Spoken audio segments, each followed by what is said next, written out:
Hay dos cosas que son los cimientos, las convicciones que debe de tener uno como cristiano. Número uno, ¿quién es Dios? ¿Sí? ¿Quién es Dios? No lo que tú crees que es Dios, sino lo que Él es por lo que dice la Biblia. ¿Quién es Dios? Y número dos, lo que tú eres en Cristo Jesús. Dos cosas importantes.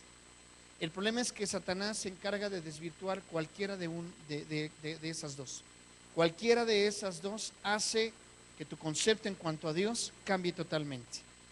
Nosotros como seres humanos y sobre todo como cristianos le damos mucha importancia o nos preocupa, por ejemplo, como decía Edgar, de esas personas que dicen es que no me quiero congregar, yo creo que la situación con Dios es suficiente. Yo quiero decirte una cosa, no malbarates el Evangelio. El Evangelio no está de oferta.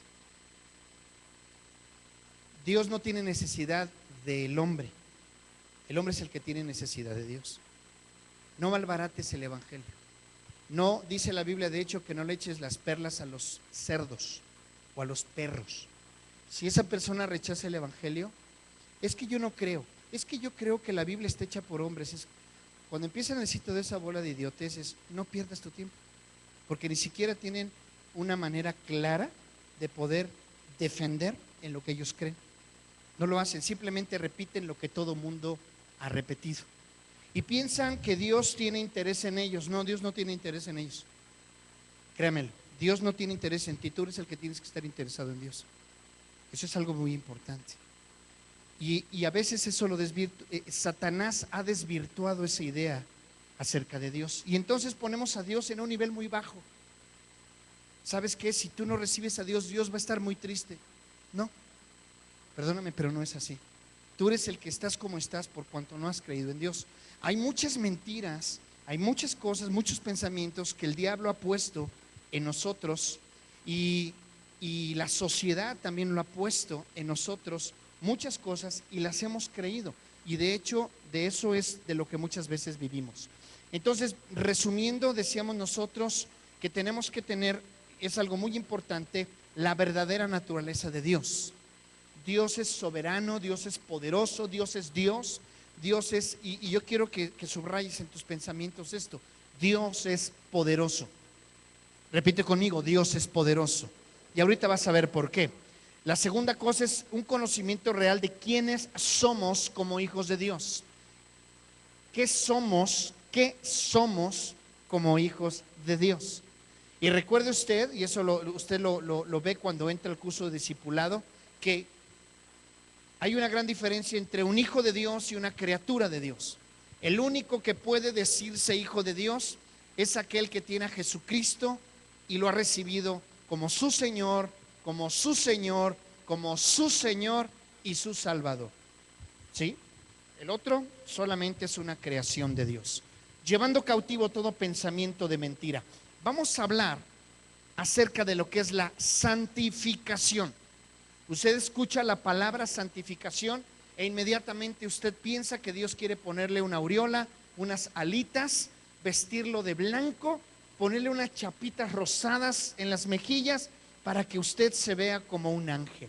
No, esa no es la santificación. ¿De acuerdo? Imagínate el que está junto a ti vestido de ángel. Velo. ¿Cómo te lo imaginas? Qué buen sentido del humor tiene Dios, ¿verdad? Si lo vistiera de ángel. No. Bien, vamos a ver, ¿qué es la santificación? La santificación es el proceso en el que Dios nos conforma a su imagen.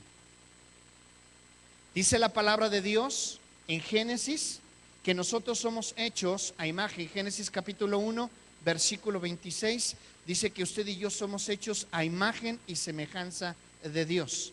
Una vez que nosotros nacemos y tenemos el concepto claro de lo que es pecado, es de ahí que nosotros perdemos nuestra relación con Dios y es en donde tiene que entrar el proceso de salvación a través del Señor Jesucristo. Una vez que ha entrado el proceso de salvación a través de Jesucristo, empieza el siguiente proceso o el siguiente nivel, y es el nivel de la santificación. ¿Qué es la santificación? Es el proceso en el que Dios conforma su imagen. Empieza Dios a revertir lo que había en nosotros. Si usted quiere saber qué es lo que había en usted, usted lea Romanos capítulo 1. Es más, yo lo invito, vámonos a Romanos capítulo 1 para que vea qué clase de alimañas éramos. Romanos capítulo 1 dice así en el versículo 18. Si usted tiene Biblia y el que está junto a usted no la tiene, compártala con la persona para que pueda ver. Romanos 1, 18, porque la ira de Dios se revela desde el cielo contra toda impiedad e injusticia de los hombres que detienen con justicia la verdad. Porque lo que de Dios se conoce les es manifiesto, pues Dios se lo manifestó. Porque las cosas invisibles de Él, su eterno poder y deidad, se hacen claramente visibles desde la creación del mundo, siendo entendidas por medio de las cosas hechas, de modo que no tienen excusa. En Coacalquense, ¿quieres saber más de Dios? Ve lo que Él ha creado. Ve lo que Él ha creado. Pues habiendo conocido a Dios, versículo 21, no le glorificaron como a Dios, ni le dieron gracias, sino que se envanecieron en sus razonamientos y su necio corazón fue entenebrecido. Profesando ser sabios, se hicieron necios y cambiaron la gloria del Dios incorruptible en semejanza de imagen de hombre corruptible, de aves, de cuadrúpedos y de reptiles. Por lo cual también Dios los entregó a la inmundicia en las concupiscencias de sus corazones, de modo que deshonraron entre sí sus propios cuerpos, ya que cambiaron la verdad de Dios por la mentira, honrando y dando culto a las criaturas antes que al Creador, el cual es bendito por los siglos. Por esto Dios los entregó a pasiones vergonzosas, pues aún sus mujeres cambiaron el uso natural por el que es contra naturaleza, lesbianismo.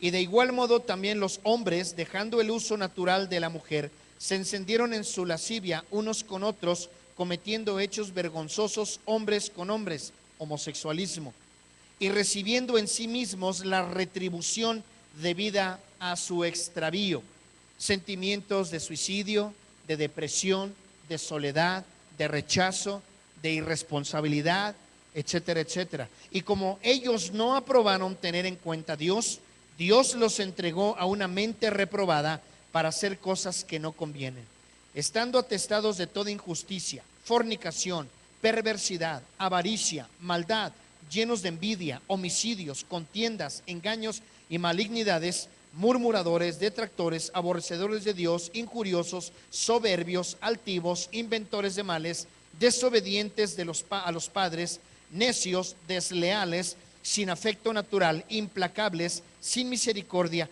quienes habiendo entendido el juicio de Dios, que los que practican tales cosas son dignos de muerte, no solo las hacen, sino que también se complacen con los que las practican. De ahí te sacó Dios. De ahí me sacó Dios. Una vez que Dios nos ha sacado, entramos en un proceso de santificación.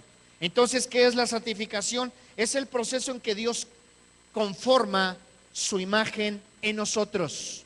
Estás en el proceso en el que Dios va a poner su imagen sobre ti.